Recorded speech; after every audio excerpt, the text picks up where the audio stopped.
Hello guys, this is a quick video to kind of go over a few concepts that we need to go over, and since it's a little bit easier for you to work at your own pace, I thought I'd do a little video for it. Now, we've been working with databases, and you already know all about how to design, kind of like all the design process, right? You know about creating the tables for your entities. You know about creating relationships between different tables. And now we're going to worry about how we enter data. Now, data, there we go. There is a thing about how we enter data where we have to worry about mistakes that people make when they enter data. So in order to ensure that the information is reliable, that there is integrity, we can do a couple of things in the database to kind of like make sure that we avoid mistakes. One of them is to use masks to enter different types of data, and we'll see how that works. And the other one is validation rules. The other one is to input from lists instead of having people just enter whatever they want. So masks, validation rules, and lists are different ways in which we can ensure that the way we enter the data is correct. So let's see how we do this in Access. What do you think? So I have here the database that we've been working on, that you guys worked on, which has a reservations table, a rooms table, and a teachers table with name and phone number, and the room with just the name of the room, and the reservations with the data that we worked on in class. So I don't have any data entered, and this is good. Before I start entering data, I want to make sure that I do everything I can in order to ensure that the data is going to be valid and that it's going to be correct, and there are going to be little or no mistakes made when we enter the data. So we can do that in different ways. First off, in the reservations table is where we're probably going to be entering a lot of the data, so let's work on that one. And my teacher field is associated, I know this because my relationships are done. My teacher is associated with the name of the teacher. So instead of having people input in the reservation the name of the teacher, I'm going to make sure that I look up, and we've done this a little bit already, look up on a combo box. So the display control is going to be a combo box, the row source is going to be a table, and the row source type is going to be a table, and the source is going to be my teacher table. Now what that is going to do, is that when I try to enter here, I'm going to get a drop down so that I can choose the name instead of having to enter it. Okay, I can restrict even further how this works. I'm going to go escape, design. Okay, I can restrict it a little bit more in saying that, for instance, limit to the list. Yes, it can only be an item on the list. All right. Allow multiple values? No. Allow value list edits? No. So I don't want people to change my list. And I want to restrict it so that it's only limited to the items on the list. Let me save that. Save the table, yes. Okay, so now when I try, it'll give me an error and say, sorry, the item is not on the list. isn't an item in the list. So select an item from the list, right? So that's how that works. So I'm limiting the input to the list, and I'm saying that the list comes from teachers, okay? In my teachers table, I'm going to edit, and I have name. This is one way of doing it, right? And phone number. Phone number, there can be mistakes made in the phone number. Like you can enter an incomplete phone number, etc. So what I'm going to use in this case in the phone number is I'm going to use an input mask. And that is going to tell my field, in this case the phone number field, that the number I enter has to be of a certain format. Now, phone numbers here in Guatemala are 8 digits separated by a dash. So I'm going to write 0000 dash 0000. What does that mean? That the 0 is a wildcard. It has to be a number. What you entered here has to be a number. It cannot be anything else. Let me save that and see what that looks like. Yes. So when I enter a phone number, I get the spaces already, and if I try to enter a letter, you can hear it, it doesn't work. I have to enter a number. Yep.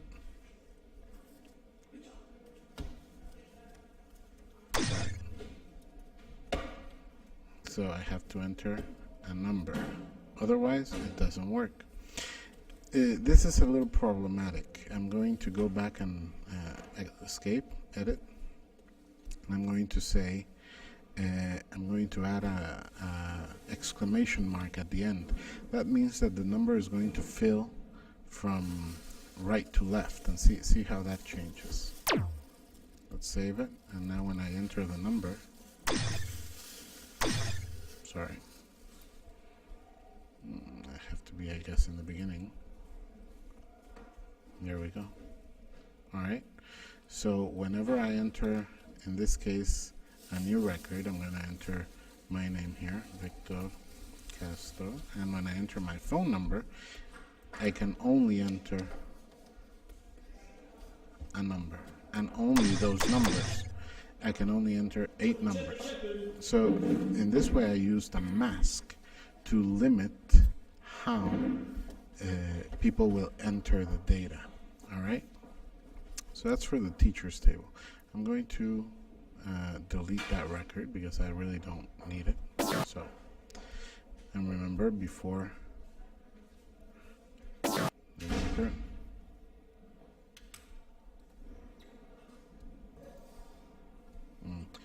and with access, this is an issue. You always have to make sure that the table is not being used by anyone else, and then you can try and delete the record. Okay, so there. So that's, we used a mask for the phone number, and we used link. We used the link in reservations so that we choose a list from a list. Okay. Now, there's another thing here in reservations. I'm going to close my teachers because I don't need it right now. In the reservations table, I have another thing. I have a date. And this date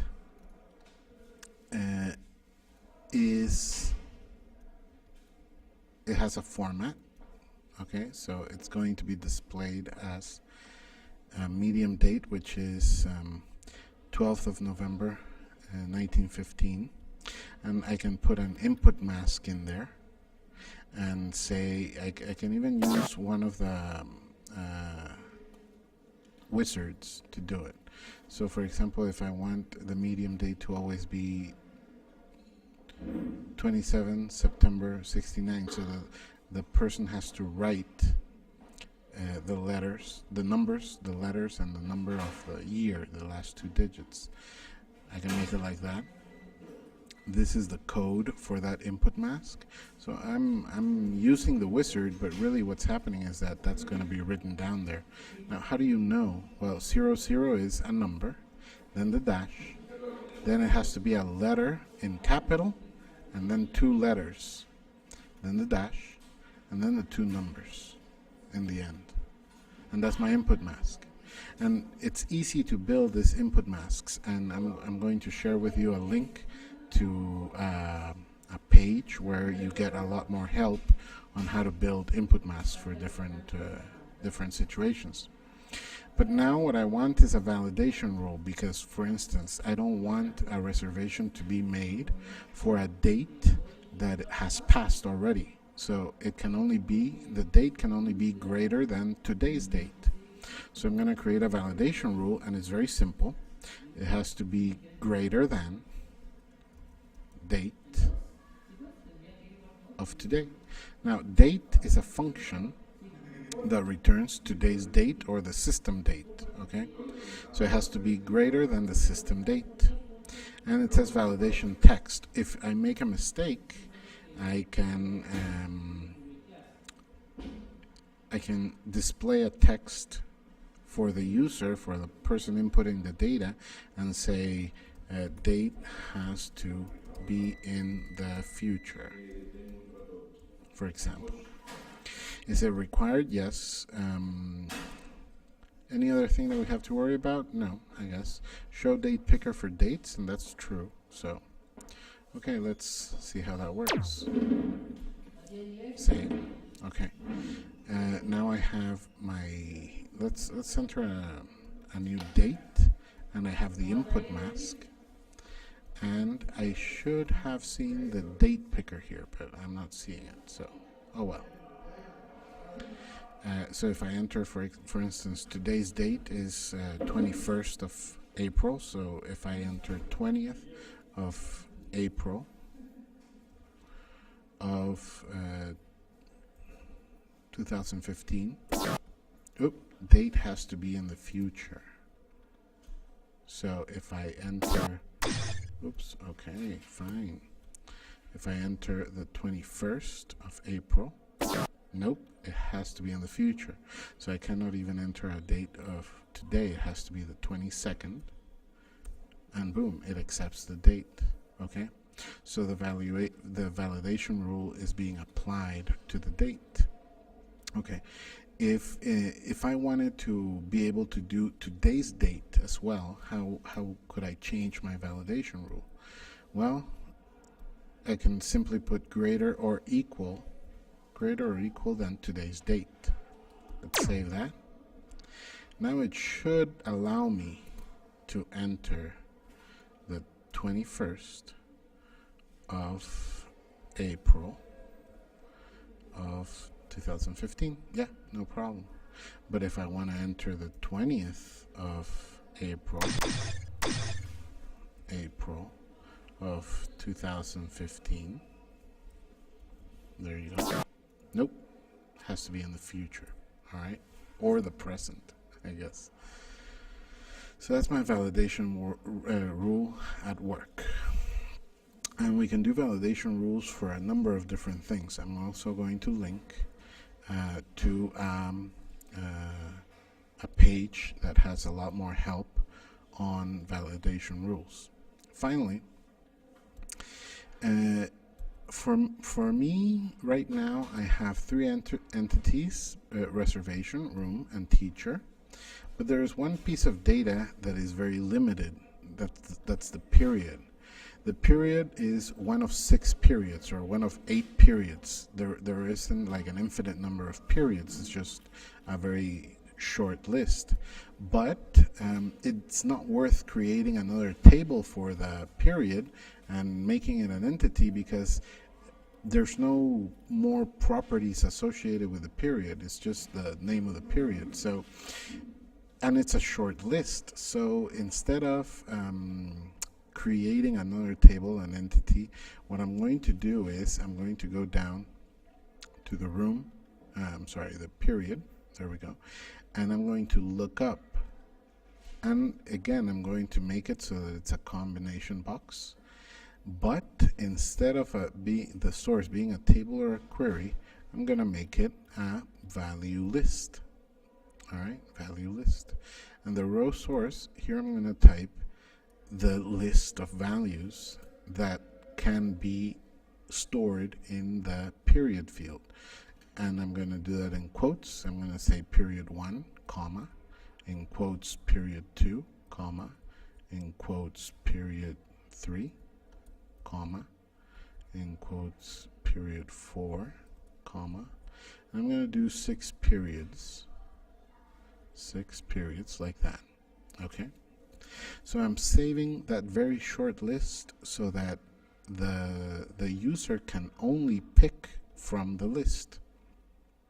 And I'm going to again say limit to the list, and I'm going to allow multiple values, no.